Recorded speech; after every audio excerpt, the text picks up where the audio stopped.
ਹੁਣ ਤਾਂ ਕੰਮੇ ਕੰਡਿਆਂ ਤੇ ਦਿਲ ਠੰਡਾ ਕਾਤੋਂ ਪਾਇਆ ਏ। ਆ ਜੋ ਮੁੰਡਿਓ ਚੱਲੀਏ ਧਰਨੇ ਤੋਂ ਹੋਕਾ ਆਇਆ ਏ, ਫੇਰ ਦੁਬਾਰੇ ਚੱਲੀਏ। ਲੋਕਾਂ 'ਚ ਜਦੋਂ ਗੱਲਬਾਤ ਦੀ ਕਨੈਕਟੀਵਿਟੀ ਟੁੱਟ ਗਈ ਤਾਂ ਨੈਗੇਟਿਵਿਟੀ ਆਉਣੀ ਸ਼ੁਰੂ ਹੋ ਜਾਂਦੀ ਹੈ। ਜਿਵੇਂ ਆਹ ਗੱਲ ਆ ਗਈ ਨਾ ਵੀ ਠੰਡਾ ਪੈ ਗਿਆ, ਅੱਜ ਪੰਜਾਬ ਦਾ ਬੱਚਾ ਕਹਿ ਰਿਹਾ। ਠੰਡਾ ਪੈਣ ਪਿੱਛੇ ਕੀ ਲੱਗਦਾ ਕਿਤੇ ਕਮੀ ਜਥੇਬੰਦੀਆਂ ਵੱਲੋਂ ਵੀ ਰਹਿ ਗਈਆਂ ਨੇ?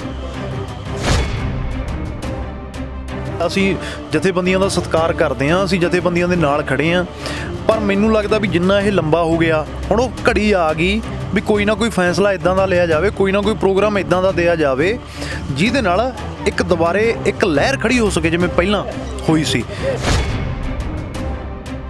ਪਹਿਲੀ ਤਾਂ ਗੱਲ ਇਹ ਹੈ ਵੀ ਜਿੰਨੇ ਵੀ ਭਰਾ ਜੇਲ੍ਹਾਂ ਕੱਟ ਕੇ ਆਏ ਆ ਉਹ ਸਾਡੇ ਬੜੇ ਸਤਿਕਾਰਯੋਗ ਆ, ਉਹ ਨਹੀਂ ਹੋਣੀਆਂ ਚਾਹੀਦੀਆਂ ਸੀ। ਇਹ ਡੈਮੋਕ੍ਰੇਸੀ ਹੈ, ਇੱਥੇ ਹਰ ਇੱਕ ਬੰਦੇ ਨੂੰ ਬੋਲਣ ਦਾ ਉਨਾ ਹੀ ਅਧਿਕਾਰ ਹੈ ਜਿੰਨਾ ਇੱਕ ਪ੍ਰਧਾਨ ਮੰਤਰੀ ਨੂੰ, ਤਾਂ ਉਨਾ ਹੀ ਇੱਕ ਨੋਰਮਲ ਬੰਦੇ ਨੂੰ ਵੀ ਹੈ। ਸਿੱਧੂ ਆਪਣੀ ਪਾਰਟੀ ਤਿਆਰ ਕਰਦਾ ਹੈ ਤੇ ਤੁਹਾਨੂੰ ਕੀ ਲੱਗਦਾ ਇਲੈਕਸ਼ਨਾਂ 'ਚ ਉਤਰਦੇ ਨੇ ਤਾਂ ਤੁਸੀਂ ਕੀ ਸਮਰਥਨ ਦਿਓਗੇ? ਪਰ ਮੈਂ ਇਹਦੇ ਪੱਖ 'ਚ ਜ਼ਰੂਰ ਹਾਂ ਕਿ ਨੌਜਵਾਨਾਂ ਨੂੰ, ਪਿੰਡ ਦੇ ਆਮ ਲੋਕਾਂ ਨੂੰ ਇਹ ਸਿਆਸਤ ਦੇ ਜਿਹੜੇ ਸਮੀਕਰਨ ਨੇ ਬਦਲਣੇ ਬਦਲਣਗੇ ਤਾਂ ਜਦੋਂ ਵੱਡੇ ਪੱਧਰ 'ਤੇ ਨੌਜਵਾਨ ਇਹਦੇ 'ਚ ਆ ਕੇ ਮੂਹਰੇ ਹੋ ਕੇ ਇਹ ਲੜਾਈ ਲੜਨਗੇ। ਜੇ ਤੁਸੀਂ ਕੋਵਿਡ ਤੋਂ ਬਚਣਾ ਤਾਂ ਧਰਨੇ 'ਤੇ ਜਾਓ, ਸਾਡੇ ਉੱਥੇ ਭਰਾ ਬੈਠੇ ਆ, ਬਜ਼ੁਰਗ ਬੈਠੇ ਆ, ਸਾਡੇ 80 ਸਾਲ ਦੇ ਬਜ਼ੁਰਗ ਬੈਠੇ ਆ। ਕਰੋਨਾ ਮੈਂ ਕਹਿੰਦਾ ਨੇੜੇ ਤਾਂ ਕੀ ਕਿਲੋਮੀਟਰ ਕੋਲ ਦੀ ਵੀ ਨਹੀਂ ਲੰਘਦਾ। ਜੇ ਯੰਗ ਪੋਲਿਟਿਕਸ ਦੀ ਹਮੇਸ਼ਾ ਮੈਂ ਪੱਖ 'ਚ ਹੀ ਖੜੂੰਗਾ, ਮੈਂ ਸਮਰਥਨ ਹੀ ਕਰੂੰਗਾ। ਮੈਨੂੰ ਲੱਗਦਾ ਹੈ ਵੀ ਥੋੜ੍ਹੇ ਜਿਹੇ ਕੈੜੇ ਹੋ ਕੇ ਡਿਸੀਜ਼ਨ ਲੈਣੇ ਪੈਣਗੇ। ਹੁਣ ਪਿੰਡਾਂ 'ਚ ਇਹ ਗੱਲਾਂ ਉੱਠਣ ਲੱਗ ਗਈਆਂ ਵੀ ਯਾਰ ਹੁਣ ਤਾਂ ਠੰਡਾ ਪੈ ਗਿਆ, ਦੇਖੋ ਕੀ ਬਣਦਾ ਕੀ ਨਹੀਂ ਬਣਦਾ, ਜੋ ਹੋ ਗਿਆ ਮੰਨ ਲਓ। ਸੋ ਇਹ ਚੀਜ਼ਾਂ ਸੁਣ ਕੇ ਕਿਤੇ ਨਾ ਕਿਤੇ ਦੁੱਖ ਲੱਗਦਾ ਦਿਲ ਨੂੰ ਵੀ ਨਹੀਂ ਯਾਰ, ਜਿਹੜਾ ਅਸੀਂ ਇਹ ਸਾਡੀ ਕੋਈ ਮਜ਼ਾਕ ਥੋੜ੍ਹੀ ਹੈ ਵੀ ਠੰਡਾ ਪੈ ਗਿਆ, ਸਾਡੀ ਹੋਣ ਦਾ ਮਸਲਾ ਹੈ। ਕਰੋਨਾ ਤੋਂ ਤਾਂ ਬਚ ਵੀ ਜਾਵਾਂਗੇ, ਜੇ ਕਾਨੂੰਨ ਲਾਗੂ ਹੋ ਗਏ ਤਾਂ ਸਾਡੇ ਤਾਂ ਪੱਲੇ ਕੁਝ ਵੀ ਨਹੀਂ ਰਹਿਣਾ। ਗੌਰਮੈਂਟਾਂ ਨੇ ਸਾਨੂੰ ਦਿੱਤਾ ਕੀ ਅੱਜ ਤੱਕ? ਨੌਕਰੀਆਂ ਸਾਡੇ ਕੋਲ ਨਹੀਂ, ਕੁੱਲ ਲੈ ਦੇ ਕੇ ਖੇਤ ਹੀ ਨੇ। ਕਿਸਾਨੀ ਸੰਘਰਸ਼ ਨੂੰ ਚੱਲਦੇ ਲਗਭਗ 1 ਸਾਲ ਹੋਣ ਵਾਲਾ ਹੈ ਤੇ ਹਜੇ ਤੱਕ ਸਰਕਾਰਾਂ ਝੁੱਕ ਨਹੀਂ ਰਹੀਆਂ ਨੇ, ਬਿੱਲ ਰੱਦ ਕਰਨ ਦਾ ਨਾਮ ਨਹੀਂ ਲੈ ਰਹੀਆਂ। ਬਟ ਜੇ ਕਿਸਾਨੀ ਸੰਘਰਸ਼ ਦੀ ਗੱਲ ਕਰੀਏ, ਯੂਥ ਨੇ ਇੱਕ ਕਰਨ 'ਚ ਇੱਕ ਨਾਮ ਸਭ ਤੋਂ ਅੱਗੇ ਆਉਂਦਾ, ਜਸ ਬਾਜਵਾ। ਸਾਡੇ ਨਾਲ ਨੇ ਜਸ ਬਾਜਵਾ ਬੈਠੇ ਨੇ, ਸਵਾਗਤ ਕਰਦੇ ਹਾਂ ਤੁਹਾਡਾ ABC ਨੈਟਵਰਕਸ 'ਤੇ। ਬਹੁਤ ਮਿਹਰਬਾਨੀ ਬਾਈ ਜੀ, ਧੰਨਵਾਦ। ਅਤੇ ਭਾਈ ਅੱਜ ਤੁਸੀਂ ਬੱਲੋ ਮਾਜਰਾ ਦੇ ਵਿੱਚ ਇੱਕ ਮੁਹਿੰਮ ਸਟਾਰਟ ਕੀਤੀ ਹੈ, ਇਹ ਕਿਉਂ ਸ਼ੁਰੂ ਕੀਤੀ ਗਈ ਹੈ, ਕਿਵੇਂ ਹੈ, ਦਰਸ਼ਕਾਂ ਨੂੰ ਜ਼ਰੂਰ ਦੱਸੋ। ਹੋਕਾ ਨਾਂ ਦੀ ਮੁਹਿੰਮ ਹੈ ਜੀ, ਸ਼ੁਰੂ ਕੀਤੀ ਗਈ ਆ ਪੁਰਾਣੇ ਸਮਿਆਂ 'ਚ ਜਦੋਂ ਕੋਈ ਆਪਣੀ ਗੱਲ ਰੱਖਣੀ ਹੁੰਦੀ ਸੀ ਪਿੰਡਾਂ 'ਚ, ਚਾਹੇ ਪੁਰਾਤਨ ਕਾਲ ਤੋਂ ਰਾਜੇ ਮਹਾਰਾਜੇ ਹੁੰਦੇ, ਉਹ ਹੋਕਾ ਦਬਾਉਂਦੇ ਹੁੰਦੇ ਸੀ ਪਿੰਡਾਂ 'ਚ ਵੀ ਪਿੰਡ ਦੇ ਮੋਹਤਬਾਰ ਇਕੱਠੇ ਹੋਣਗੇ, ਉਹਨਾਂ ਨੇ ਕੋਈ ਸਲਾਹ ਮਸ਼ਵਰਾ ਕਰਨਾ ਪਿੰਡ ਦੀ ਬਿਹਤਰੀ ਲਈ। ਸੋ ਅੱਜ ਇਹ ਸਕੀਮ ਨੇ, ਇਹ ਹੋਕਾ ਸ਼ਬਦ ਨੇ ਸਾਨੂੰ ਕਰੋਨਾ ਕਾਲ ਦੇ ਵਿੱਚ, ਕੋਵਿਡ ਚੱਲ ਰਿਹਾ, ਬਹੁਤ ਫਾਇਦਾ ਦਿੱਤਾ। ਇੱਕ ਤਾਂ ਇਹ ਸਾਡਾ ਜਿਹੜਾ ਜੱਦੀ ਪੁਸ਼ਤੀ ਵਿਰਸੇ ਨਾਲ ਜੁੜਿਆ ਹੋਇਆ ਸ਼ਬਦ ਹੈ, ਅਤੇ ਇੱਕ ਇਹ ਆ ਵੀ ਅਸੀਂ ਆਪਣੀ ਗੱਲ ਰੱਖ ਸਕਦੇ ਹਾਂ। ਆਪਾਂ ਸਾਰੇ ਜਣੇ ਬਹੁਤ ਚੰਗੇ ਤਰੀਕੇ ਨਾਲ ਵਾਕਫ ਹਾਂ ਵੀ ਕਿਸਾਨੀ ਸੰਘਰਸ਼ ਹੈ ਜਿਹੜਾ ਪੰਜਾਬ 'ਚ ਪੂਰੇ ਜ਼ੋਰਾਂ ਸ਼ੋਰਾਂ 'ਤੇ ਚੱਲ ਰਿਹਾ। ਪੰਜਾਬ ਨੇ ਇਹਦੀ ਅਗਵਾਈ ਕੀਤੀ, ਵੱਡੇ ਪੱਧਰ 'ਤੇ ਨੌਜਵਾਨੀ ਜੋਸ਼ ਨਾਲ ਦਿੱਲੀ ਪਹੁੰਚੀ, ਨਾਲ ਹਰਿਆਣੇ ਨੂੰ ਲੈ ਕੇ ਚੱਲੇ, UP ਆ ਗਿਆ, ਪੂਰਾ ਭਾਰਤ ਇਕੱਠਾ ਕਰ ਲਿਆ। ਸ਼ੁਰੂ ਕਿਹਨੇ ਕੀਤਾ? ਪੰਜਾਬ ਨੇ। ਕਰੋਨਾ ਆ ਗਿਆ, ਗੱਲਬਾਤ ਚੱਲ ਰਹੀ ਸੀਗੀ, ਲੰਬਾ ਪਾਤਾ ਗੌਰਮੈਂਟ ਨੇ ਸੰਘਰਸ਼, ਸਾਡੀਆਂ ਨਹੀਂ ਗੱਲਾਂ ਬਾਤਾਂ ਮੰਨੀਆਂ। ਹੁਣ ਇਹ ਹੋਕਾ ਦੇਣ ਦਾ ਮਕਸਦ ਇਹ ਹੈ ਵੀ ਜਿਹੜੀ ਉਹ ਕਨੈਕਟੀਵਿਟੀ ਹੈ, ਚਾਹੇ ਉਹ ਸਾਡੇ ਜਥੇਬੰਦੀਆਂ ਦੇ ਆਗੂ ਸਾਹਿਬਾਨ ਨੇ, ਲੋਕਾਂ ਨਾਲੋਂ ਟੁੱਟ ਚੁੱਕੀ ਹੈ। ਪਿੰਡਾਂ 'ਚ ਕਿਸਾਨਾਂ ਨੂੰ ਕੋਈ ਪ੍ਰੋਗਰਾਮ ਨਹੀਂ ਦਿੱਤਾ। ਪਹਿਲਾਂ ਐਂ ਹੁੰਦਾ ਸੀ ਵੀ ਕਦੀ ਟਰਾਲੀ ਸਾਨੂੰ ਜਾਂਦੇ ਮਿਲ ਜਾਂਦੀ ਸੀ ਵੀ ਦਿੱਲੀ ਨੂੰ ਜਾ ਰਹੀ ਹੈ, ਕੋਈ ਵੀਰ ਆ ਰਿਹਾ। ਹੁਣ ਪਿੰਡਾਂ 'ਚ ਇਹ ਗੱਲਾਂ ਉੱਠਣ ਲੱਗ ਗਈਆਂ ਵੀ ਯਾਰ ਹੁਣ ਤਾਂ ਠੰਡਾ ਪੈ ਗਿਆ, ਦੇਖੋ ਕੀ ਬਣਦਾ ਕੀ ਨਹੀਂ ਬਣਦਾ, ਜੋ ਹੋ ਗਿਆ ਮੰਨ ਲਓ। ਸੋ ਇਹ ਚੀਜ਼ਾਂ ਸੁਣ ਕੇ ਕਿਤੇ ਨਾ ਕਿਤੇ ਦੁੱਖ ਲੱਗਦਾ ਦਿਲ ਨੂੰ ਵੀ ਨਹੀਂ ਯਾਰ, ਜਿਹੜਾ ਅਸੀਂ ਇਹ ਸਾਡੀ ਕੋਈ ਮਜ਼ਾਕ ਥੋੜ੍ਹੀ ਹੈ ਵੀ ਠੰਡਾ ਪੈ ਗਿਆ, ਸਾਡੀ ਹੋਣ ਦਾ ਮਸਲਾ ਹੈ। ਕਰੋਨਾ ਤੋਂ ਤਾਂ ਬਚ ਵੀ ਜਾਵਾਂਗੇ, ਜੇ ਕਾਨੂੰਨ ਲਾਗੂ ਹੋ ਗਏ ਤਾਂ ਸਾਡੇ ਤਾਂ ਪੱਲੇ ਕੁਝ ਵੀ ਨਹੀਂ ਰਹਿਣਾ। ਗੌਰਮੈਂਟਾਂ ਨੇ ਸਾਨੂੰ ਦਿੱਤਾ ਕੀ ਅੱਜ ਤੱਕ? ਨੌਕਰੀਆਂ ਸਾਡੇ ਕੋਲ ਨਹੀਂ, ਕੁੱਲ ਲੈ ਦੇ ਕੇ ਖੇਤ ਹੀ ਨੇ। ਤਾਂ ਕਰਕੇ ਦੁਬਾਰੇ ਇਹ ਕੋਸ਼ਿਸ਼ ਕੀਤੀ ਹੈ ਵੀ ਇੱਕ ਵਾਰੀ ਫਿਰ ਤੋਂ ਲਾਮਬੰਦੀ ਕੀਤੀ ਜਾਵੇ। ਕਿਵੇਂ ਕੀਤੀ ਜਾਵੇ? ਇਕੱਠ ਅਸੀਂ ਕਰ ਨਹੀਂ ਸਕਦੇ, ਗੁਰੂ ਘਰ 'ਚ ਜਾਈਏ, ਨਾਲੇ ਤਾਂ ਕਿਸਾਨ ਭਰਾਵਾਂ ਦੀ ਚੜ੍ਹਦੀ ਕਲਾ ਦੀ ਅਰਦਾਸ ਕਰਾਈਏ ਵੀ ਅਸੀਂ ਇਹ ਮਹਾਰਾਜ ਜੰਗ ਜਿੱਤੀਏ, ਅਤੇ ਨਾਲੇ ਉੱਥੇ ਪਿੰਡ 'ਚ ਬੇਨਤੀ ਕਰਕੇ ਆਈਏ, ਦੱਸ ਕੇ ਆਈਏ ਵੀ ਅੱਜ ਸੰਘਰਸ਼ ਸਾਡਾ ਕਿੱਥੇ ਖੜ੍ਹਾ ਹੈ, ਆਉਣ ਵਾਲੇ ਦਿਨਾਂ 'ਚ ਆਪਾਂ ਕੀ ਕਰ ਸਕਦੇ ਹਾਂ। ਸੰਗਤ ਦੀ ਸਲਾਹ ਨਾਲ ਹੀ ਸਭ ਕੁਝ ਹੁੰਦਾ। ਤਾਂ ਬੇਨਤੀ ਕਰੀਏ ਪਿੰਡ ਪਿੰਡ ਜਾ ਕੇ ਵੀ ਆਪਾਂ ਜਿੰਨੇ ਵੀ ਬੰਦੇ ਪਿੰਡ 'ਚੋਂ ਜਾ ਸਕਦੇ ਹਾਂ ਦਿੱਲੀ ਜਾ ਕੇ ਆਈਏ। ਉਹਦੇ ਨਾਲ ਕੀ ਆ ਵੀ ਕਨੈਕਟੀਵਿਟੀ ਜੁੜ ਜੂਗੀ, ਲੋਕ ਜਾਣ ਆਉਣ ਲੱਗ ਜਾਣਗੇ। ਉਦੋਂ ਬਾਅਦ 'ਚ ਜਦੋਂ ਇੱਕ ਵਾਰੀ ਪੂਰੇ ਪੰਜਾਬ 'ਚ ਕਵਰ ਕਰ ਲਿਆ, ਹੋਕਾ ਦੇਤਾ, ਬਾਕੀ ਭਰਾਵਾਂ ਨੂੰ ਵੀ ਮੈਂ ਬੇਨਤੀ ਕਰਦਾ ਵੀ ਸਾਥ ਦਿਓ। ਜਿੱਦਾਂ ਇੰਡਸਟਰੀ ਨੇ ਪਹਿਲਾਂ ਇਕੱਲੇ ਕਲਾਕਾਰ ਭਰਾਵਾਂ ਨੂੰ ਬੇਨਤੀ ਕਰਦਾ ਵੀ ਤੁਸੀਂ ਜ਼ਰੂਰ ਇਸ ਮੁਹਿੰਮ 'ਚ ਸਾਥ ਦਿਓ, ਪਿੰਡਾਂ 'ਚ ਜਾਓ, ਲੋਕਾਂ ਨੂੰ ਬੇਨਤੀਆਂ ਕਰੋ ਜਾ ਕੇ ਵੀ ਆਪਾਂ ਚੱਲੀਏ। ਜਦੋਂ ਆਪਾਂ ਪੰਜਾਬ ਕਵਰ ਕਰ ਲਾਂਗੇ, ਉਦੋਂ ਬਾਅਦ 'ਚ ਕੋਈ ਆਉਣ ਵਾਲੇ ਦਿਨਾਂ 'ਚ 1-2 ਪ੍ਰੋਗਰਾਮ ਇੱਦਾਂ ਦੇ ਰੱਖੇ ਜਾਣ ਜਿੱਥੇ ਆਪਾਂ ਦਿੱਲੀ ਇਕੱਠ ਕਰ ਸਕੀਏ ਦੁਬਾਰੇ ਵੱਡੇ ਪੱਧਰ 'ਤੇ। ਜਦੋਂ ਇਕੱਠ ਹੋਊਗਾ ਤਾਂ ਸਾਡੇ ਜਿਹੜੀ ਗੌਰਮੈਂਟ ਆ ਉਹਦੇ 'ਤੇ ਪ੍ਰੈਸ਼ਰ ਪਊਗਾ, ਗੱਲਬਾਤ ਦੇ ਰਾਹ ਖੁੱਲ੍ਹਣਗੇ, ਕਿਉਂਕਿ 3 ਮਹੀਨੇ ਹੋ ਗਏ, 3.5 ਮਹੀਨੇ ਹੋ ਗਏ, ਗੱਲਬਾਤ ਦਾ ਜਿਹੜਾ ਜ਼ਰੀਆ ਉਹ ਬਿਲਕੁਲ ਟੁੱਟ ਚੁੱਕਿਆ ਸੀ। ਲੋਕਾਂ 'ਚ ਜਦੋਂ ਗੱਲਬਾਤ ਦੀ ਕਨੈਕਟੀਵਿਟੀ ਟੁੱਟ ਗਈ ਤਾਂ ਨੈਗੇਟਿਵਿਟੀ ਆਉਣੀ ਸ਼ੁਰੂ ਹੋ ਜਾਂਦੀ ਹੈ। ਜਿਵੇਂ ਆਹ ਗੱਲ ਆ ਗਈ ਨਾ ਵੀ ਠੰਡਾ ਪੈ ਗਿਆ, ਅੱਜ ਪੰਜਾਬ ਦਾ ਬੱਚਾ ਕਹਿ ਰਿਹਾ। ਠੰਡਾ ਪੈਣ ਪਿੱਛੇ ਕੀ ਲੱਗਦਾ ਕਿਤੇ ਕਮੀ ਜਥੇਬੰਦੀਆਂ ਵੱਲੋਂ ਵੀ ਰਹਿ ਗਈਆਂ ਨੇ? ਹੁਣ ਦੇਖੋ, ਪੰਜਾਬ ਦੇ ਲੋਕਾਂ ਨੇ ਤਾਂ ਕੋਈ ਕੱਚ ਨਹੀਂ ਛੱਡੀ, ਕਿਸਾਨ ਭਰਾਵਾਂ ਨੇ ਤਾਂ ਕੋਈ ਕੱਚ ਨਹੀਂ ਛੱਡੀ, ਕਲਾਕਾਰਾਂ ਦਾ ਵੀ ਪੂਰਾ ਯੋਗਦਾਨ ਰਿਹਾ, ਜਿੱਥੇ ਲੋੜ ਪਈ ਆ ਉੱਥੇ ਜਾ ਕੇ ਖੜੇ ਨੇ। ਮੈਨੂੰ ਲੱਗਦਾ ਹੈ ਵੀ ਥੋੜੇ ਜਿਹੇ ਕੈੜੇ ਹੋ ਕੇ ਡਿਸੀਜਨ ਲੈਣੇ ਪੈਣਗੇ। ਹੁਣ ਗੌਰਮੈਂਟਾਂ ਨਾਲ ਗੱਲਬਾਤ ਚੱਲ ਰਹੀ ਹੈ, ਅਸੀਂ ਜਥੇਬੰਦੀਆਂ ਦਾ ਸਤਿਕਾਰ ਕਰਦੇ ਹਾਂ, ਅਸੀਂ ਜਥੇਬੰਦੀਆਂ ਦੇ ਨਾਲ ਖੜੇ ਹਾਂ, ਪਰ ਮੈਨੂੰ ਲੱਗਦਾ ਵੀ ਜਿੰਨਾ ਇਹ ਲੰਬਾ ਹੋ ਗਿਆ, ਹੁਣ ਉਹ ਘੜੀ ਆ ਗਈ ਵੀ ਕੋਈ ਨਾ ਕੋਈ ਫੈਸਲਾ ਇਦਾਂ ਦਾ ਲਿਆ ਜਾਵੇ, ਕੋਈ ਨਾ ਕੋਈ ਪ੍ਰੋਗਰਾਮ ਇਦਾਂ ਦਾ ਦਿਆ ਜਾਵੇ ਜਿਹਦੇ ਨਾਲ ਇੱਕ ਦੁਬਾਰੇ ਇੱਕ ਲਹਿਰ ਖੜੀ ਹੋ ਸਕੇ ਜਿਵੇਂ ਪਹਿਲਾਂ ਹੋਈ ਸੀ। ਤਾਂ ਗੌਰਮੈਂਟ ਦੇ ਅੱਗੇ ਪ੍ਰੈਸ਼ਰ ਪਵੇ, ਗੱਲਬਾਤ ਦਾ ਰਾਹ ਖੁੱਲ੍ਹੇ। ਕਿਤੇ ਨਾ ਕਿਤੇ ਜੇ ਤੁਸੀਂ ਜਥੇਬੰਦੀਆਂ ਦਾ ਨਾਂ ਲਿਆ ਤਾਂ ਮੈਨੂੰ ਲੱਗਦਾ ਵੀ ਕੋਈ ਨਾ ਕੋਈ ਕੱਚ ਰਹਿ ਗਈ ਵਿੱਚ ਕੰਮ ਕਰਨ ਦਾ। ਕਈ ਵਾਰੀ ਬੰਦੇ 'ਚ ਗੁਣ ਬਹੁਤ ਵੱਡਾ ਹੁੰਦਾ ਪਰ ਤਰੀਕਾ ਬਦਲਣਾ ਪੈਂਦਾ। ਹੁਣ ਮੈਨੂੰ ਲੱਗਦਾ ਵੀ ਆਪਾਂ ਨੂੰ ਤਰੀਕਾ ਬਦਲਣਾ ਪਊਗਾ, ਕੋਈ ਨਾ ਕੋਈ ਇਦਾਂ ਦਾ ਪ੍ਰੋਗਰਾਮ ਆਉਣ ਵਾਲੇ ਦਿਨਾਂ 'ਚ ਦੇਣਾ ਪਊਗਾ ਜਿਹਦੇ ਨਾਲ ਪੰਜਾਬ 'ਚ ਇੱਕ ਲਹਿਰ ਦੁਬਾਰੇ ਖੜੀ ਹੋਊਗੀ। ਲੋਕ ਆਪ ਮੁਹਾਰੇ ਜੁੜਨਾ ਚਾਹੁੰਦੇ ਆ ਕਿਸਾਨੀ ਦੇ ਨਾਲ। ਪ੍ਰੋਬਲਮ ਇਹ ਹੈ ਵੀ ਉਹਨਾਂ ਨੂੰ ਕੋਈ ਰਾਹ ਨਹੀਂ ਲੱਭ ਰਿਹਾ ਵੀ ਹੁਣ ਕਰੀਏ ਤਾਂ ਕਰੀਏ ਕੀ। ਸੋ ਇਹ ਤਾਂ ਕਰਕੇ ਹੋਕਾ ਨਾਂ ਦੀ ਮੁਹਿੰਮ ਅਸੀਂ ਅੱਜ ਪਿੰਡ ਬੱਲੂ ਮਾਜਰੇ ਤੋਂ ਸਾਡੇ ਭਰਾ ਜੱਸੀ ਸਰਪੰਚ ਉਹਨਾਂ ਦੇ ਨਾਲ ਰਲ ਕੇ ਸ਼ੁਰੂ ਕੀਤੀ ਹੈ ਵੀ ਦੁਬਾਰੇ ਪਿੰਡ ਜਾ ਕੇ ਲੋਕਾਂ ਨੂੰ ਕਹੀਏ ਵੀ ਇੱਕ ਵਾਰੀ, ਕਿਉਂਕਿ ਹੁਣ ਕੰਮ ਕੰਢਿਆਂ 'ਤੇ ਹੀ ਹੈ, ਜਿਹੜਾ ਮੇਜਰ ਕੰਮ ਹੈ ਉਹ ਅਸੀਂ ਕਰੀ ਬੈਠੇ ਹਾਂ, ਹੁਣ ਤਾਂ ਇੱਕ ਦਬਾਅ ਜਿਹਾ ਪਾਉਣਾ ਜਾ ਕੇ ਤੇ ਸਾਡਾ ਮਸਲਾ ਹੱਲ ਹੋ ਜਾਊਗਾ। ਸੋ ਤਾਂ ਕਰਕੇ ਇਹ ਮੁਹਿੰਮ ਸ਼ੁਰੂ ਕੀਤੀ ਗਈ ਹੈ। ਤੇ ਦੀਪ ਸਿੱਧੂ ਦੀ ਗੱਲ ਕੀਤੀ ਜਾਵੇ, ਜਦੋਂ ਦੇ ਰਿਲੀਜ਼ ਹੋਇਆ ਉਸ ਤੋਂ ਬਾਅਦ ਬੜੇ ਸਟੇਟਮੈਂਟਸ ਦਿੱਤੀਆਂ, ਰਵੱਈਏ ਨੂੰ ਕਿਸ ਤਰੀਕੇ ਨਾਲ ਦੇਖਦੇ ਹੋ? ਉਹ ਹੁਣ ਵੀ ਕਹਿੰਦੇ ਨੇ ਕਿ ਉਹ ਕਿਸਾਨੀ ਮੋਰਚੇ ਦੇ ਨਾਲ ਖੜੇ ਨੇ, ਜੇਲ੍ਹ 'ਚ ਸਮਾਂ ਕੱਟ ਕੇ ਆਏ ਨੇ। ਪਹਿਲੀ ਤਾਂ ਗੱਲ ਇਹ ਹੈ ਵੀ ਜਿੰਨੇ ਵੀ ਭਰਾ ਜੇਲ੍ਹਾਂ ਕੱਟ ਕੇ ਆਏ ਆ ਉਹ ਸਾਡੇ ਬੜੇ ਸਤਿਕਾਰਯੋਗ ਆ, ਉਹ ਨਹੀਂ ਹੋਣੀਆਂ ਚਾਹੀਦੀਆਂ ਸੀ। ਇਹ ਡੈਮੋਕ੍ਰੇਸੀ ਹੈ, ਇੱਥੇ ਹਰ ਇੱਕ ਬੰਦੇ ਨੂੰ ਬੋਲਣ ਦਾ ਉਨਾ ਹੀ ਅਧਿਕਾਰ ਹੈ ਜਿੰਨਾ ਇੱਕ ਪ੍ਰਧਾਨ ਮੰਤਰੀ ਨੂੰ, ਤਾਂ ਉਨਾ ਹੀ ਇੱਕ ਨੋਰਮਲ ਬੰਦੇ ਨੂੰ ਵੀ ਹੈ। ਅਸੀਂ ਆਪਦੇ ਹੱਕਾਂ ਦੀ ਲੜਾਈ ਲੜ ਰਹੇ ਹਾਂ।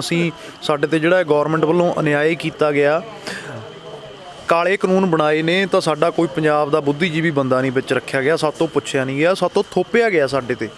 ਜੇ ਗੌਰਮੈਂਟਾਂ ਕੰਮ ਕਰਦੀਆਂ ਨੇ ਲੋਕਾਂ ਦੀ ਬੈਟਰਮੈਂਟ ਲਈ, ਸੋ ਇੱਥੇ ਉਲਟ ਹੋਇਆ। ਇੱਥੇ ਲੋਕਾਂ ਤੋਂ ਖੋਹਣ ਦਾ ਕੰਮ ਗੌਰਮੈਂਟ ਨੇ ਕੀਤਾ। ਜਿੰਨੇ ਵੀ ਭਰਾਵਾਂ ਨੂੰ ਉਸ ਪ੍ਰੋਟੈਸਟ ਦੇ 26 ਤਰੀਕ ਵਾਲੇ 'ਚ ਜੇਲ੍ਹ ਹੋਈ ਹੈ, ਉਹ ਮੈਂ ਉਹਨਾਂ ਦੀ ਨਿਖੇਧੀ ਕਰਦਾ, ਪਰ ਜਿਹੜੇ ਵੀ ਭਰਾ ਜੇਲ੍ਹਾਂ ਕੱਟ ਕੇ ਆਏ ਉਹ ਸਾਡੇ ਸਤਿਕਾਰਯੋਗ ਹੈ, ਸਾਡੇ ਸੂਰਬੀਰ ਭਰਾ ਨੇ। ਉਹਨਾਂ 'ਚ ਚਾਹੇ ਦੀਪ ਸਿੱਧੂ ਵੀ ਹੈ। ਜੇ ਅੱਜ ਵੀ ਕਿਸਾਨੀ ਸੰਘਰਸ਼ ਦੇ ਮੋਢੇ ਨਾਲ ਮੋਢਾ ਲਾ ਕੇ ਉਹ ਖੜ੍ਹਾ ਹੈ ਤਾਂ ਅਸੀਂ ਧੰਨਵਾਦ ਕਰਾਂਗੇ ਬਾਈ ਦਾ, ਅਸੀਂ ਸਤਿਕਾਰ ਕਰਾਂਗੇ, ਕਿਉਂਕਿ ਜਿਹੜਾ ਵੀ ਬੰਦਾ ਪੰਜਾਬ ਦੀ ਬੈਟਰਮੈਂਟ ਲਈ ਜਾਂ ਕਿਸਾਨੀ ਸੰਘਰਸ਼ ਲਈ ਅੱਗੇ ਆ ਕੇ ਹਾਂ ਦਾ ਨਾਅਰਾ ਮਾਰੂਗਾ ਉਹ ਸਾਡਾ ਸਤਿਕਾਰਯੋਗ ਹੈ। ਅਸੀਂ ਚਾਹੁੰਦੇ ਹਾਂ ਵੀ ਪੰਜਾਬ ਜਲਦ ਤੋਂ ਜਲਦ ਇਹ ਜੰਗ ਜਿੱਤ ਕੇ ਵਾਪਸ ਘਰ ਨੂੰ ਆ ਸਕੇ। ਕੱਲ੍ਹ ਨੂੰ ਜੇ ਦੀਪ ਸਿੱਧੂ ਆਪਣੀ ਪਾਰਟੀ ਤਿਆਰ ਕਰਦਾ ਹੈ ਤੇ ਤੁਹਾਨੂੰ ਕੀ ਲੱਗਦਾ ਇਲੈਕਸ਼ਨਾਂ 'ਚ ਉਤਰਦੇ ਨੇ ਤਾਂ ਤੁਸੀਂ ਕੀ ਸਮਰਥਨ ਦਿਓਗੇ? ਪਹਿਲ ਤਾਂ ਸਾਡੀ ਇਸ ਸੰਘਰਸ਼ ਨੂੰ ਹੈ ਜੀ। ਪਹਿਲਾਂ ਕੱਲ੍ਹ ਨੂੰ ਜਦੋਂ ਉਹ ਕਰਦਾ ਉਦੋਂ ਉਹ ਸਮਾਂ ਦੇਖਾਂਗੇ, ਉਹਦੀ ਵਿਚਾਰਧਾਰਾ ਦੇਖਾਂਗੇ। ਲੋੜ ਤਾਂ ਇੱਕ ਯੰਗ ਪੋਲੀਟੀਸ਼ੀਅਨਸ ਤਿਆਰ ਕਰਨ ਦੀ ਲੋੜ ਹੈ ਨਾ ਇਸ ਟਾਈਮ 'ਤੇ।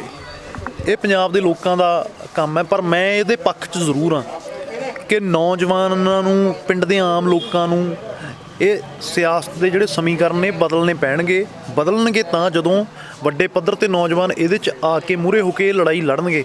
ਹੁਣ ਵੀ ਤੁਸੀਂ ਸਿਆਸਤ ਨੂੰ ਦੇਖਣ ਦਾ ਨਜ਼ਰੀਆ ਹੁੰਦਾ ਹਰ ਇੱਕ ਬੰਦੇ ਦਾ ਆਪਣਾ। ਇਹ ਵੀ ਇੱਕ ਬਹੁਤ ਵੱਡੀ ਸਿਆਸਤ ਹੈ, ਜਿਹੜਾ ਸੰਘਰਸ਼ ਚੱਲ ਰਿਹਾ ਹੈ।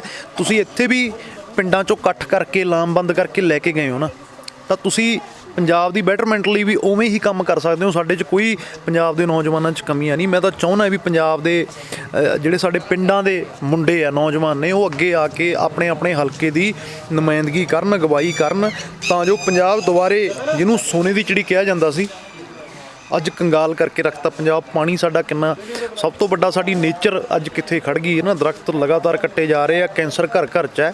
ਇਹ ਤਾਂ ਹੀ ਹੋਊਗਾ ਜਦੋਂ ਇੱਕ ਨਵੀਂ ਸੋਚ ਤੇ ਨਵੀਂ ਵਿਚਾਰਧਾਰਾ ਦੇ ਨਾਲ ਅੱਗੇ ਆ ਕੇ ਲੋਕ ਲੜਨਗੇ, ਪੰਜਾਬ ਦੀ ਬੈਟਰਮੈਂਟ ਲਈ ਕੰਮ ਕਰਨਗੇ। ਸੋ ਇਹ ਚੰਗੀ ਸੋਚ ਹੈ ਤੇ ਮੈਂ ਜੇ ਯੰਗ ਪੋਲਿਟਿਕਸ ਦੀ ਹਮੇਸ਼ਾ ਮੈਂ ਪੱਖ 'ਚ ਹੀ ਖੜੂੰਗਾ, ਮੈਂ ਸਮਰਥਨ ਹੀ ਕਰੂੰਗਾ ਉਹਨਾਂ ਦਾ। ਕੋਵਿਡ ਦੀ ਗੱਲ ਕੀਤੀ ਜਾਵੇ, ਦਿੱਲੀ 'ਚ ਸਭ ਤੋਂ ਵੱਧ ਕੋਵਿਡ ਕਿਹਾ ਜਾ ਰਿਹਾ, ਬਟ ਲੇਕਿਨ ਆਪਣੇ ਧਰਨਿਆਂ ਤੇ ਕਦੀ ਕੋਈ ਇੱਕ ਕੇਸ ਵੀ ਨਹੀਂ ਆਇਆ। ਇਸ ਚੀਜ਼ ਨੂੰ ਕਿਵੇਂ ਦੇਖ ਰਹੇ ਹੋ? ਮੈਂ ਤਾਂ ਇਹੀ ਬੇਨਤੀ ਕਰਦਾ, ਜੇ ਤੁਸੀਂ ਕੋਵਿਡ ਤੋਂ ਬਚਣਾ ਤਾਂ ਧਰਨੇ ਤੇ ਜਾਓ। ਸਾਡੇ ਉੱਥੇ ਭਰਾ ਬੈਠੇ ਆ, ਬਜ਼ੁਰਗ ਬੈਠੇ ਆ, ਸਾਡੇ 80 ਸਾਲ ਦੇ ਬਜ਼ੁਰਗ ਬੈਠੇ ਆ। ਕਰੋਨਾ ਮੈਂ ਕਹਿੰਦਾ ਨੇੜੇ ਤਾਂ ਕੀ ਕਿਲੋਮੀਟਰ ਕੋਲ ਦੀ ਵੀ ਨਹੀਂ ਲੰਘਦਾ। ਪਹਿਲੀ ਵੱਡੀ ਗੱਲ, ਤੁਸੀਂ ਕੋਵਿਡ ਤੋਂ ਬਚ ਜਾਓਗੇ। ਦੂਜੀ ਵੱਡੀ ਗੱਲ, ਸਾਡੇ ਜਿਹੜੇ ਬਜ਼ੁਰਗ ਬੈਠੇ ਨੇ ਉਹ ਹੌਸਲੇ ਚਾਹਣਗੇ, ਬਹੁਤ ਹੌਸਲਾ ਉਹਨਾਂ 'ਚ ਪਹਿਲਾਂ ਹੀ। ਗੌਰਮੈਂਟਾਂ 'ਤੇ ਪ੍ਰੈਸ਼ਰ ਪਊਗਾ ਤੇ ਸਾਡਾ ਮਸਲਾ ਹੱਲ ਹੋਊਗਾ। ਇਹ ਆਪਣੇ ਹੀ ਹੱਥ 'ਚ ਹੈ। ਤੁਸੀਂ ਇਹਨੂੰ 2 ਸਾਲ ਵੀ ਲਟਕਾ ਸਕਦੇ ਹੋ, ਤੁਸੀਂ ਇਹਨੂੰ 2 ਮਹੀਨਿਆਂ 'ਚ ਵੀ ਹੱਲ ਕਰਾ ਸਕਦੇ ਹੋ। ਜਿੰਨਾ ਛੇਤੀ ਆਪਾਂ ਉੱਥੇ ਜਾਵਾਂਗੇ। ਇਹ ਪ੍ਰੋਗਰਾਮ ਹੀ ਤਾਂ ਸ਼ੁਰੂ ਕੀਤਾ ਵੀ ਇੱਕ ਵਾਰੀ ਸਾਰੇ ਪੰਜਾਬ ਦਾ ਗੇੜਾ ਕੱਢ ਕੇ ਕੋਈ ਪ੍ਰੋਗਰਾਮ ਰੱਖੀਏ, ਉੱਥੇ ਦੁਬਾਰੇ ਇਕੱਠ ਕਰੀਏ, ਤਾਂ ਜੋ ਗੌਰਮੈਂਟਾਂ ਨੂੰ ਲੱਗੇ ਵੀ ਹਲਚਲ ਚੱਲ ਰਹੀ ਹੈ। ਹੁਣ ਇਹ ਪ੍ਰੋਗਰਾਮ ਸ਼ੁਰੂ ਕਰਨ ਦਾ ਮਤਲਬ ਇਹ ਹੈ ਵੀ ਹਲਚਲ ਬਿਲਕੁਲ ਠੰਡੀ ਹੋਈ ਹੈ। ਸੋ ਆਉਣ ਵਾਲੇ ਦਿਨਾਂ 'ਚ ਸਾਡਾ ਇਹ ਕੋਸ਼ਿਸ਼ ਰਹੂਗੀ। ਮੈਂ ਚਾਹੁੰਦਾ ਵੀ ਜਥੇਬੰਦੀਆਂ ਵੀ ਨਾਲ ਚੱਲਣ, ਆਪਦੇ ਪੱਧਰ 'ਤੇ ਕਰ ਲੈਣ, ਆਪਦੇ ਕੇਡਰ ਨੂੰ ਅਗਵਾਈ ਦੇ ਦੇਣ, ਜਿਵੇਂ ਮਰਜ਼ੀ ਦੇਣ, ਪ੍ਰੋਗਰਾਮ ਦੇਣ। ਚਾਹੇ ਬੁੱਧੀਜੀਵੀ ਨੇ, ਪਬਲਿਕ ਫਿਗਰ ਨੇ, ਵਕੀਲ ਹੈ, ਕੋਈ ਵੀ ਬੰਦਾ ਹੈ, ਆਪਦੇ ਤੌਰ 'ਤੇ ਸੰਘਰਸ਼ ਕਰਕੇ ਦਿੱਲੀ ਵੱਲ ਨੂੰ ਚੱਲੇ, ਲੋਕਾਂ ਨੂੰ ਨਾਲ ਲੈ ਕੇ ਚਾਲੇ ਪਾਉਣ। ਜਾਂਦੇ ਆਂਦੇ ਯੂਥ ਨੂੰ 2 ਬੋਲਾਂ ਰਾਹੀਂ ਹੁਣ ਤੱਕ ਮੈਂ ਕੰਢਿਆਂ ਤੇ ਦਿਲ ਠੰਡਾ ਕਾਤੋਂ ਪਾਇਆ ਏ, ਆ ਜੋ ਮੁੰਡਿਓ ਚੱਲੀਏ ਧਰਨੇ ਤੋਂ ਹੋਕਾ ਆਇਆ ਏ, ਫੇਰ ਦੁਬਾਰੇ ਚੱਲੀਏ। ਬਹੁਤ ਮਿਹਰਬਾਨੀ। ਸੋ ਇਹ ਸੀਗੇ ਸਾਡੇ ਨਾਲ ਜਸ ਬਾਜਵਾ ਜੀ, ਜਿਨ੍ਹਾਂ ਨੇ ਇਹ ਮੁਹਿੰਮ ਸਟਾਰਟ ਕੀਤੀ ਹੈ। ਅਸੀਂ ਜਨਤਾ ਨੂੰ ਅਪੀਲ ਕਰਾਂਗੇ ਕਿ ਇਸ ਮੁਹਿੰਮ ਨਾਲ ਜੁੜਿਆ ਜਾਵੇ ਵੱਧ ਤੋਂ ਵੱਧ, ਤਾਂ ਕਿ ਬਹੁਤ ਜਲਦ ਤੋਂ ਜਲਦ ਕਿਸਾਨੀ ਸੰਘਰਸ਼ ਖਤਮ ਕੀਤਾ ਜਾਵੇ ਤੇ ਜਿੱਤਿਆ ਜਾਵੇ। ਇਸੇ ਤਰੀਕੇ ਨਾਲ ਅਸੀਂ ਹੋਰ ਅਪਡੇਟਸ ਲੈ ਕੇ ਆਉਂਦੇ ਰਹਾਂਗੇ। ਤਦ ਤੱਕ ਲਈ ਮੈਨੂੰ ਦਿਓ ਇਜਾਜ਼ਤ। ਵਿਸ਼ਾਲ ਦੱਤ, ABC ਨੈਟਵਰਕਸ। ਨਾਂ ਦੀ ਮੁਹਿੰਮ ਹੈ ਜਿਹੜੀ ਸ਼ੁਰੂ ਕੀਤੀ ਗਈ ਹੈ ਪੰਜਾਬ 'ਚ। ਇਹਦੇ ਤੇ ਗਾਣਾ ਵੀ ਅਸੀਂ ਲੈ ਕੇ ਆ ਰਹੇ ਹਾਂ ਤੇ ਇਹ ਮੁਹਿੰਮ ਵੀ ਸਾਡਾ, ਕਿਉਂਕਿ ਪਿਛਲੇ ਲੰਬੇ ਅਰਸੇ ਤੋਂ ਜਦੋਂ ਮੈਂ ਦੱਸ ਕੇ ਹਟਿਆ, ਅੱਜ ਪਿੰਡ ਬੱਲੋ ਮਾਜਰੇ ਸਾਡੇ ਬਹੁਤ ਰਿਸਪੈਕਟਡ ਭਰਾ, ਸਾਡੇ ਜੱਸੀ ਸਰਪੰਚ ਬੱਲੋ ਮਾਜਰਾ ਬਾਈ, ਉਹਨਾਂ ਦਾ ਇਹ ਪਿੰਡ ਹੈ। ਨਗਰ ਦੀ ਇਹ ਨਿੱਠ ਕੇ ਸੇਵਾ ਕਰਦੇ ਆ, ਹਰ ਇੱਕ ਚੰਗੇ ਕੰਮ ਲਈ ਅੱਗੇ ਆਉਂਦੇ ਆ, ਸੰਗਤ ਦੀ ਸੇਵਾ ਲਈ ਅੱਗੇ ਆਉਂਦੇ ਆ। ਤਾਂ ਇਹ ਸਾਡੇ ਟੀਮ ਦੇ ਮੈਂਬਰ ਵੀ ਆ। ਤਾਂ ਜਿੱਦਾਂ ਕਿਸਾਨੀ ਸੰਘਰਸ਼ ਤੁਹਾਨੂੰ ਪਤਾ ਵੀ ਪਹਿਲਾਂ ਸਰਗਰਮੀ ਨਾਲ ਵਿੱਢਿਆ ਸੀ ਪੰਜਾਬ, ਉਹਦੇ 'ਚ ਮੋਹਰੀ ਫਰਜ਼ ਨਿਭਾਇਆ ਸੀ ਪੰਜਾਬ ਨੇ।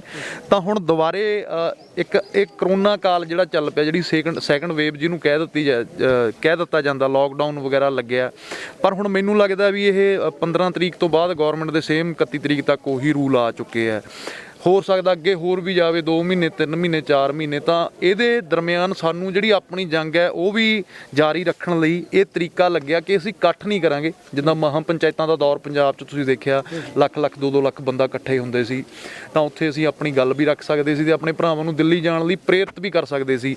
ਤਾਂ ਹੁਣ ਉਹ ਪਲੇਟਫਾਰਮ ਕਿਤੇ ਨਾ ਕਿਤੇ ਕੋਵਿਡ ਕਰਕੇ ਸਾਰਾ ਸਾਨੂੰ ਨਹੀਂ ਮਿਲਿਆ। ਤਾਂ ਹੁਣ ਅਸੀਂ ਇਹ ਪਲਾਨ ਤਿਆਰ ਕੀਤਾ ਕਿ ਪਿੰਡ ਜਾ ਕੇ, ਸਾਰੇ ਪੰਜਾਬ ਦੇ ਵਿੱਚ ਗੁਰੂ ਘਰ 'ਚ ਜਾ ਕੇ, ਉੱਥੇ ਦੇ ਜਿੰਨੇ ਵੀ ਮੋਹਦਵਾਰ ਸੱਜਣ, ਪਿੰਡ ਦੇ ਸਰਪੰਚ ਜਾਂ ਪੰਚਾਇਤ ਮੈਂਬਰ, ਲੰਬੜਦਾਰ, ਜਿੰਨੇ ਵੀ 5-4 ਬੰਦੇ, ਕਿਉਂਕਿ ਅਸੀਂ ਆਪ ਦੇ ਵੱਲੋਂ ਹੀ ਕਹਿ ਰਹੇ ਹਾਂ ਵੀ ਥੋੜ੍ਹਾ ਇਕੱਠ, ਜਿੰਨਾ ਆਪਾਂ 5-4 ਬੰਦੇ, ਹੱਦ 6 ਬੰਦੇ ਕਰ ਲਈਏ, ਸੋਸ਼ਲ ਡਿਸਟੈਂਸ ਜਿੱਦਾਂ ਮੈਂ ਪਹਿਲਾਂ ਕਿਹਾ ਗੌਰਮੈਂਟ ਦੇ ਰੂਲ ਮੰਨਦੇ ਹੋਏ। ਤਾਂ ਅਸੀਂ ਗੁਰੂ ਘਰ 'ਚ ਸਪੀਕਰ 'ਚ ਇੱਕ ਬੇਨਤੀ ਦਈਏ ਜਾ ਕੇ ਵੀ ਭਾਈ, ਜਿਵੇਂ ਸਾਡਾ ਇਹ ਸੰਘਰਸ਼ ਸਾਨੂੰ ਸਭ ਤੋਂ ਜ਼ਰੂਰੀ ਹੈ, ਸਾਨੂੰ ਕਰੋਨਾ ਤੋਂ ਵੀ ਜ਼ਰੂਰੀ ਹੈ। ਜੇ ਕਰੋਨਾ ਤੋਂ ਤਾਂ ਬਚ ਵੀ ਜਾਵਾਂਗੇ ਦੁਬਾਰੇ, ਪਰ ਜੇ ਉਧਰੋਂ ਰਗੜੇ ਗਏ ਤਾਂ ਫਿਰ ਇਹ ਸਾਡੀ ਹੋਂਦ ਹੀ ਪੰਜਾਬ ਤੋਂ ਖਤਮ ਹੋ ਜੂਗੀ, ਸਾਡੇ ਪੱਲੇ ਕੁਛ ਨਹੀਂ ਪੈਣਾ। ਤਾਂ ਕਰਕੇ ਅਸੀਂ ਦੁਬਾਰੇ ਇੱਕ ਲਾਮਬੰਦੀ ਕਰ ਰਹੇ ਹਾਂ ਕਿ ਦੁਬਾਰੇ ਪਿੰਡਾਂ 'ਚ ਜਾ ਕੇ ਪ੍ਰੇਰਿਤ ਕਰ ਰਹੇ ਹਾਂ ਲੋਕਾਂ ਨੂੰ ਕਿ ਦਿੱਲੀ ਚੱਲੀਏ ਤੇ ਸਰਹੱਦਾਂ ਤੇ ਜਾ ਕੇ ਗਿਣਤੀ ਵਧਾਈਏ, ਤਾਂ ਜੋ ਸਰਕਾਰਾਂ ਤੇ ਪ੍ਰੈਸ਼ਰ ਪਵੇ। ਕਿਉਂਕਿ ਉੱਥੇ ਤਾਂ ਹੁਣ ਜਿਵੇਂ ਬੈਠੇ ਆ, ਕਰੋਨਾ ਦਾ ਇੱਕ ਜ਼ਰੀਆ ਦੇ ਦਿੰਦੇ ਆ। ਹੁਣ ਬਾਕੀ ਵੀ ਸਾਰਾ ਗੌਰਮੈਂਟ ਕੰਮ ਕਰ ਰਹੀ ਹੈ ਨਾ, ਕਿਸਾਨਾਂ ਵਾਲੇ ਪਾਸੇ ਨਹੀਂ ਆਉਂਦੀ। ਜੇ ਸਾਡੀ ਉੱਥੇ ਗਿਣਤੀ ਵਧੂਗੀ, ਦਿਨੋਂ ਦਿਨ ਵਧੂਗੀ, ਸਾਰੇ ਨੌਜਵਾਨੀ, ਸਾਰੇ ਰਲ ਕੇ ਭੈਣ ਭਰਾ ਉੱਥੇ ਜਾਵਾਂਗੇ ਤਾਂ ਗੌਰਮੈਂਟ ਤੇ ਪ੍ਰੈਸ਼ਰ ਪਊਗਾ ਤੇ ਆਉਣ ਵਾਲੇ ਦਿਨਾਂ 'ਚ ਗੱਲਬਾਤ ਦਾ ਰਾਹ ਜਿਹੜਾ ਇਸ ਇਕੱਠ ਨਾਲ ਖੁੱਲੂਗਾ। ਇਹ ਜਿਹੜਾ ਹੋਕਾ ਜਿਹੜਾ ਇਹ ਤੁਸੀਂ ਆਪਦੇ ਵੱਲੋਂ ਦੇ ਰਹੇ ਹੋ ਕਿ ਜਿਹੜਾ ਕਿਸਾਨ ਜਥੇਬੰਦੀਆਂ ਵੱਲੋਂ ਦਿੱਤਾ ਜਾ ਰਿਹਾ? ਨਹੀਂ, ਇਹ ਆਪਦੇ ਵੱਲੋਂ ਹੈ ਜੀ। ਅਸੀਂ ਜਥੇਬੰਦੀਆਂ ਦਾ ਬਹੁਤ ਸਤਿਕਾਰ ਕਰਦੇ ਹਾਂ, ਆਦਰ ਕਰਦੇ ਹਾਂ, ਉਹਨਾਂ ਦੇ ਨਾਲ ਚੱਲ ਰਹੇ ਹਾਂ, ਪਰ ਇਹ ਸਾਡਾ ਆਪਦਾ ਪ੍ਰੋਗਰਾਮ ਹੈ, ਉਹਨਾਂ ਦਾ ਇਦਾਂ ਦੀ ਕੋਈ ਪਲੈਨਿੰਗ ਨਹੀਂ। ਹਰ ਪਿੰਡ ਵਿੱਚ ਆਪ ਨਹੀਂ ਪਹੁੰਚ ਕਰ ਸਕਦੇ ਜੀ, ਫਿਰ ਇਹਦਾ ਕੋਈ ਇੱਕ ਲਹਿਰ ਦੀ ਤਰ੍ਹਾਂ ਵੀ ਚੱਲੂਗਾ ਵੀ ਲੋਕ ਆਪਣੀ ਜ਼ਿੰਮੇਵਾਰੀ ਦੇ ਹਿਸਾਬ ਦੇ ਨਾਲ ਹਰੇ ਬਈ, ਜਿਵੇਂ ਅੱਜ ਇਹ ਪਹਿਲਾ ਪਿੰਡ ਅਸੀਂ ਬੱਲੋ ਮਾਜਰਾ ਸ਼ੁਰੂ ਕੀਤਾ ਤੇ ਇੱਥੇ ਨੌਜਵਾਨ ਭਰਾ ਮੈਨੂੰ ਮਿਲੇ ਤੇ ਉਹ ਕਹਿ ਰਹੇ ਆ ਵੀ ਬਾਈ ਅਸੀਂ ਵੀ ਕਰਨਾ ਚਾਹੁੰਦੇ ਆ। ਤਾਂ ਮੈਂ 12,500 ਪਿੰਡ ਆ, ਮੈਨੂੰ ਨਹੀਂ ਲੱਗਦਾ 3-4 ਮਹੀਨੇ ਤੋਂ ਪਹਿਲਾਂ ਕਵਰ ਹੋਣਗੇ। ਤਾਂ ਇਹ ਆਪ ਮੁਹਾਰੇ ਵੀ ਪਿੰਡ ਜਿਹੜੇ ਨੌਜਵਾਨ ਕਿਸਾਨੀ ਸੰਘਰਸ਼ ਦੇ ਵਿੱਚ 3-3 ਮਹੀਨੇ ਦੇ ਬੈਠੇ ਆ, ਜਿਹੜੇ ਲਗਾਤਾਰ ਫਿਕਰਮੰਦ ਨੇ, ਤਾਂ ਮੈਂ ਉਹਨਾਂ ਨੂੰ ਵੀ ਬੇਨਤੀ ਕਰਦਾ, ਕੋਈ ਜ਼ਰੂਰੀ ਨਹੀਂ ਕਿ ਮੈਂ ਹੀ ਤੁਹਾਡੇ ਪਿੰਡਾਂ ਜਾਊਂਗਾ, ਤੇ ਮੈਂ ਇਸ ਮੀਡੀਆ ਦੇ ਜ਼ਰੀਏ ਅੱਜ ਸਾਰੇ ਪੰਜਾਬ ਦਾ ਮੀਡੀਆ ਪਹੁੰਚਿਆ, ਬਾਕੀ ਕਲਾਕਾਰਾਂ ਨੂੰ ਵੀ ਬੇਨਤੀ ਕਰਦਾ ਵੀ ਇੱਕ ਵਾਰੀ ਆਪਾਂ ਜਿੱਦਾਂ ਪਹਿਲਾਂ ਧਰਨਿਆਂ ਤੇ ਜਾਂਦੇ ਸੀ, ਜਿੱਦਾਂ ਟੋਲ ਪਲਾਜ਼ਿਆਂ ਤੇ ਜਾਂਦੇ ਸੀ, ਆਪਾਂ ਡਿਊਟੀ ਸਾਂਭੀਏ, ਪਿੰਡਾਂ ਚ ਆ ਕੇ ਮੇਰੇ ਨਾਲ ਜਿਹੜੇ ਮੇਰੇ ਕਿਸਾਨ ਭਰਾ ਕਿਸਾਨੀ ਸੰਘਰਸ਼ ਜੁੜੇ ਸੀ, ਸਾਰਿਆਂ ਨੂੰ ਮੈਂ ਅਪੀਲ ਕਰਦਾ, ਬੇਨਤੀ ਕਰਦਾ। ਮੈਂ ਦੇਖਿਆ ਪਿਛਲੇ ਦਿਨਾਂ 'ਚ ਲੱਖੇ ਬਾਈ ਉਹਨੀ ਲੱਗੇ ਹੋਏ ਆ, ਜਗਦੀਪ ਰੰਧਾਵੇ ਉਹਨੀ, ਉਹ ਸਾਰੇ ਲੱਗੇ ਹੋਏ ਆ ਉਧਰਲੇ ਪਾਸੇ ਆਪਦੇ ਏਰੀਏ 'ਚ। ਉੱਦਾਂ ਹੀ ਜੇ ਕਲਾਕਾਰ ਆ ਜਾਣ ਤਾਂ ਸੋਨੇ ਤੇ ਸੁਹਾਗੇ ਵਾਲਾ ਕੰਮ ਹੋ ਜਾਊਗਾ, ਤੇ ਜੇ ਕਲਾਕਾਰ ਨਹੀਂ ਵੀ ਕਿਤੇ ਪਹੁੰਚ ਸਕਦਾ ਤਾਂ ਆਪ ਮੁਹਾਰੇ ਪੰਜਾਬ ਦੀ ਨੌਜਵਾਨੀ ਨੇ ਇੱਕ ਐਡਾ ਵਧੀਆ ਫਰਜ਼ ਇਸ ਅੰਦੋਲਨ ਦੇ ਵਿੱਚ ਨਿਭਾਇਆ। ਉਹ ਆਪ ਮੁਹਾਰੇ ਪਿੰਡ 'ਚ ਜਾ ਕੇ ਹੋਕਾ ਮੁਹਿੰਮ ਨਾਲ ਜੁੜ ਸਕਦੇ ਆ, ਉਹਨੂੰ ਜਾ ਕੇ ਉੱਥੇ ਪਿੰਡਾਂ 'ਚ 4-4 ਪਿੰਡਾਂ ਦਾ ਆਪ ਦਾ ਸ਼ਡਿਊਲ ਬਣਾ ਸਕਦੇ ਵੀ ਅੱਜ ਇੱਕ ਦਿਨ 'ਚ ਅਸੀਂ 4 ਪਿੰਡ ਕਵਰ ਕਰਨੇ ਆ, ਤੇ ਦਿੱਲੀ ਜਾਣ ਲਈ ਕਿਸਾਨੀ ਸੰਘਰਸ਼ ਤੇ ਪਹੁੰਚਣ ਲਈ ਲੋਕਾਂ ਨੂੰ ਪ੍ਰੇਰਿਤ ਕਰ ਸਕਦੇ। ਡੇ ਬਾਈ ਡੇ ਰੂਲ ਦਾ ਹੈਗਾ ਕਿ ਕੋਈ ਡੇ ਰੱਖਿਆ? ਇਹ ਸਾਡਾ ਡੇ ਬਾਈ ਡੇ ਹੀ ਪਲਾਨ ਆ। ਉੱਥੇ ਜਾਣ ਦੇ ਲਈ ਮਤਲਬ 20 ਤਰੀਕ ਜਾਂ 26 ਤਰੀਕ ਜਾਂ ਕੋਈ ਇੰਨਾ ਕੋਈ ਨਹੀਂ, ਸਾਡਾ ਇਦਾਂ ਦਾ ਕੋਈ ਪਲਾਨ ਨਹੀਂ। ਸਾਡਾ ਤਾਂ ਇਹ ਆ ਵੀ ਸਰਪੰਚ ਸਾਹਿਬ ਨੂੰ ਜਿੱਦਾਂ ਮੈਂ ਕਿਹਾ ਵੀ ਇਹਨਾਂ ਨੇ ਮੈਨੂੰ ਯਕੀਨ ਦਿਵਾਇਆ ਵੀ ਮੈਂ ਆਪਦੇ ਪਿੰਡੋਂ ਜਿੰਨੀ ਵੱਧ ਤੋਂ ਵੱਧ ਸੰਗਤ ਹੋ ਸਕਦੀ ਆ ਉਨੀ ਲੈ ਕੇ ਪਹੁੰਚੂਗਾ, ਕਿਉਂਕਿ ਇਹ ਨਹੀਂ ਹੈਗਾ ਵੀ ਅੱਜ 26 ਨੂੰ ਜਾਣਾ ਜਾਂ 24 ਨੂੰ ਜਾਣਾ, ਜਦੋਂ ਵੀ ਕੋਈ ਜਾ ਸਕਦਾ, ਜਿੰਨੇ ਦਿਨ ਵੀ ਲਾ ਕੇ ਆ ਸਕਦਾ, 4 ਦਿਨ 5 ਦਿਨ, ਉਹ ਆਪਦਾ ਫਰਜ਼ ਸਮਝਦਾ ਹੋਇਆ ਉੱਥੇ ਜ਼ਰੂਰ ਲਾ ਕੇ। ਸਾਡੀ ਉੱਥੇ ਬਸ ਇਹੀ ਸਾਡਾ ਟਾਰਗੇਟ ਹੈ ਕਿ ਅਸੀਂ ਇਕੱਠ ਵਧਾਈਏ, ਸਰਕਾਰ ਤੇ ਪ੍ਰੈਸ਼ਰ ਪਾਈਏ, ਗੱਲਬਾਤ ਦਾ ਰਾਹ ਖੁੱਲੇ ਸਾਡਾ। ਤਰੀਕ ਮਿੱਥੀ ਹੋਏਗੀ ਜੀ, ਕਦੋਂ ਤੋਂ ਸ਼ੁਰੂ ਕਰਨਾ? ਕਾਹਦਾ ਜੀ? ਕੋਈ ਤਰੀਕ ਮਿੱਥੀ ਹੋਏਗੀ? ਉਹੀ ਦੱਸੋ ਜੀ। ਤਰੀਕ ਅਸੀਂ ਸਾਡੇ ਵੱਲੋਂ ਅੱਜ ਸ਼ੁਰੂ ਕਰ ਦਿੱਤਾ ਗਿਆ ਜੀ। ਇਹ ਨਹੀਂ ਹੈਗਾ ਵੀ ਅਸੀਂ ਲੈ ਕੇ ਜਾਵਾਂਗੇ, ਕਲੀਅਰ ਕਨਫਰਮ ਕਰੀਏ। ਆਪ ਮੁਹਾਰੇ ਸੰਗਤ ਨੂੰ ਜਾਣ ਲਈ ਉੱਥੇ ਪ੍ਰੇਰਿਤ ਕਰ ਰਹੇ ਹਾਂ, ਅਸੀਂ ਤਾਂ ਉੱਥੇ ਜਾਂਦੇ ਰਹਿੰਦੇ ਹਾਂ ਜੀ, ਜਾਂਦੇ ਰਹਿੰਦੇ ਹਾਂ, ਆਉਂਦੇ ਰਹਿੰਦੇ ਹਾਂ। ਇਹ ਤਾਂ ਕਰਕੇ ਸ਼ੁਰੂ ਕੀਤਾ ਗਿਆ ਕਿਉਂਕਿ ਕੋਵਿਡ ਦੇ ਦੌਰਾਨ ਨਾ ਤਾਂ ਕੋਈ ਮਹਾ ਪੰਚਾਇਤ ਹੋਈ ਹੈ, ਨਾ ਕੋਈ ਉੱਦਾਂ ਦਾ ਕੁਝ, ਉੱਦਾਂ ਦਾ ਸਾਡੇ ਜਥੇਦਾਰ ਆਗੂ ਸਾਹਿਬਾਨ ਇੱਥੇ ਆਏ ਨੇ ਵੀ ਦੁਬਾਰੇ ਟਰਾਲੀਆਂ ਸਾਨੂੰ ਜਾਂ ਹੁਣ ਥੋੜ੍ਹਾ ਜਿਹਾ ਲੋਕਾਂ ਦੇ ਦਿਲਾਂ 'ਚ ਡਰ ਜਾ ਪੈ ਗਿਆ, ਜਾਂ ਹੋ ਸਕਦਾ ਵੀ ਕੋਵਿਡ ਕਰਕੇ ਬਿਜ਼ੀ ਹੋ ਗਏ, ਪਰ ਕੋਵਿਡ ਦੇ ਵਿੱਚ ਹੀ ਅਸੀਂ ਇਹ ਜਿਹੜੀ ਜੰਗ ਹੈ ਜਾਰੀ ਰੱਖਣੀ ਆ। ਅਸੀਂ ਆਪਦੀ ਵੀ ਕੋਈ ਉੱਦਾਂ ਦੀ ਗੱਲ ਨਹੀਂ, ਕੋਈ ਆਪਦੀ ਵੀ ਇੱਕ ਤਰੀਕ ਰੱਖ ਲਾਂਗੇ, ਪਹਿਲਾਂ ਪੂਰੇ ਪੰਜਾਬ 'ਚ ਥੋੜਾ ਪੰਜਾਬ ਕਵਰ ਕਰਕੇ ਇੱਕ ਤਰੀਕ ਵੀ ਰੱਖ ਲਾਂਗੇ। ਜਿਹਨੇ ਸਾਡੇ ਨਾਲ ਜਾਣਾ ਹੋਇਆ ਉਹ ਸਾਡੇ ਨਾਲ ਵੀ ਜਾ ਸਕਦਾ ਹੈ, ਪਰ ਆਪ ਮੁਹਾਰੇ ਅਸੀਂ ਸੰਗਤ ਨੂੰ ਬੇਨਤੀ ਕਰਦੇ ਹਾਂ ਕਿ ਤੁਸੀਂ ਜ਼ਰੂਰ ਉੱਥੇ ਪਹੁੰਚੋ। ਬਹੁਤ ਮਿਹਰਬਾਨੀ।